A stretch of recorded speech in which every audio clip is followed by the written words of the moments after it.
seu último livro, Cibercultura, ficam claras suas expectativas favoráveis em relação à educação à distância. Quais as vantagens mais expressivas deste novo modo de ensino?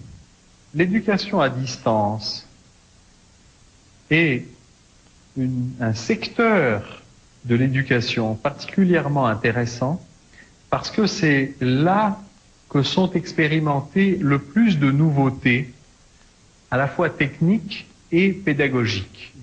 C'est-à-dire c'est un lieu où il y a de l'expérimentation constante.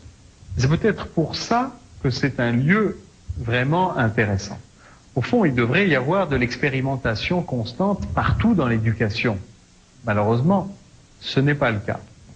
Mais du fait du renouvellement constant des technologies et du fait qu'il faut inventer tout le temps quand on travaille dans l'éducation à distance parce qu'il y a peu de tradition, c'est particulièrement favorable.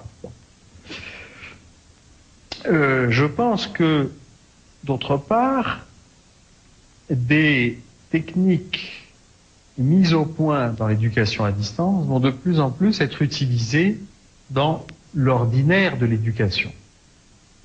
L'utilisation de cassettes vidéo, par exemple, ou de programmes d'ordinateur, ou l'utilisation de réseaux informatiques, etc. C'est quelque chose qui est en train aujourd'hui même de se répandre même dans les écoles normales, habituelles, où on travaille en présentiel, pour employer le jargon de l'éducation.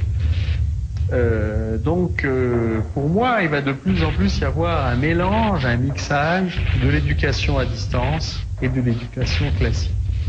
De plus en plus, les écoles vont être en relation les unes avec les autres. Quand il y a un très bon cours interactif qui va être fait sur Internet sur un certain sujet, plusieurs écoles vont se brancher dessus, les élèves vont naviguer, etc.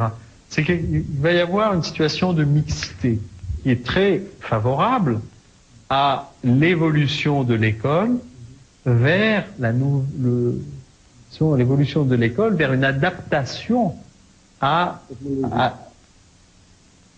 au nouveau rapport au savoir qui est en train de s'instaurer. Le savoir flux, le travail, transaction de connaissances, la multiplication des technologies intellectuelles, etc. Il ne s'agit pas de s'adapter aux technologies.